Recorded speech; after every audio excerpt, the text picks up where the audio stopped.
గుడివాడ రాగానే నా పక్కన ఉన్న అమ్మాయికి ఫోన్ కాల్ వచ్చింది. ఎక్కడున్నావమ్మా అని. అమ్మ నేను వచ్చేస్తాను, నాన్న ఏం పంపించొద్దు, నేను ఆటో తీసుకుని వచ్చేస్తాను అని ఆ అమ్మాయి రిప్లై ఇచ్చింది.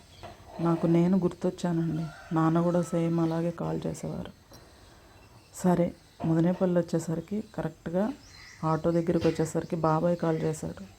అమ్మాయి ఎక్కడున్నావని. ఇప్పుడే ముదినేపల్లి దిగాను బాబాయ్, ఆటో ఎక్కుతున్నాను అన్నాను.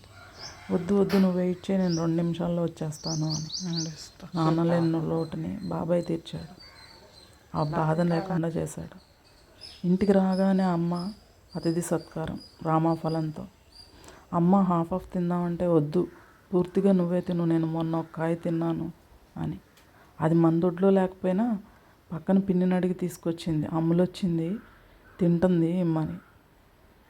సరే, దాంతో నాకు చాలా హ్యాపీనెస్. అది తిని నేను ఏదో మంచి ఫలితాన్ని పొందుతానని అమ్మ ఫీలింగ్ అన్నమాట. అంతటితో అయిపోయింది. మహారాణిలాగా వచ్చి దర్జాగా పడుకున్నాను. లేచేసరికి బ్రేక్ఫాస్ట్, మళ్ళీ పడుకున్నాను. లేచేసరికి లంచ్. హ్యాపీగా ఎంజాయ్ చేశాను. నాన్న లేనప్పటి నుంచి అమ్మలో కొన్ని మార్పులు కనిపిస్తూ ఉన్నాయి. మనిషి ఫేస్లో కానివ్వండి, మనిషిలో కానివ్వండి. అది గమనించాడో ఏమో తమ్ముడు అమ్మకి ఇష్టమైన కృష్ణయ్యల్ని ఇంటికి తీసుకొచ్చాడు. అంటే తనకి ఒక పాజిటివ్ ఫీలింగ్ రావాలి ఇంట్లో. ఇప్పుడు ఆమెను కాపాడుకుంటానే కదా మేము ఈ ఇంటికి రాగలం, ఈ మంచి మంచి అనుభూతులను పొందగలం. ఆమె ఆరోగ్యంలో కొంచెం తేడా వస్తుంది, అది మాకు తెలుస్తుంది. మంచిగా తినమని ఎంత చెప్పినా సరే తినబుద్ధి కావట్లేదంట. సో ఆ పాజిటివ్ ఫీలింగ్ కనుక ఆవిడకి తెస్తే కొంచెం బాగుంటుంది అని ఎక్స్ట్రా పనులు యాడ్ చేస్తూ ఉంటాడు మైండ్ని డైవర్ట్ చేయడానికి.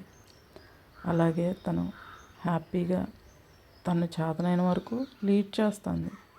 అలా అని మా దగ్గరికి తీసుకెళ్తే ఈ ప్రకృతి ఉండదు. ఇంత ప్రేమగా ఆప్యాయతగా పెంచుకున్న ఆ ఇంటిని, ఆ మొక్కల్ని ఆమె వదిలేసి ఉండలేదు. సో ఆమెకు నచ్చినట్లు ఓపుకున్నంత వరకు ఆమెను హ్యాపీగా ఉంచాలి అని. చిటికలో బాబాయ్ వచ్చి ఏం కావాల్సినా తెచ్చిపెడతాడు. పనమ్మాయి ఉంటుంది. ప్రేమగా ఇద్దరం ఫోన్ చేస్తాం రోజు. తనకు కావాల్సిన కృష్ణయ్యలకు పూజ చేసుకుంటూ హ్యాపీగా 1కి 3 తెచ్చాడండి. నాకు భలే సంతోషాన్ని ఇచ్చింది. ఆవిడ ఎటు చూసినా పాజిటివ్గా తన ఎనర్జీని ఇంక్రీజ్ చేసుకోవాలని తమ్ముడు ఉద్దేశం. నాకు వాడేంటో తెలుసు. ఇంత రాజభోగం నా తల్లిదండ్రుల వల్లే నాకు కలుగుతుంది.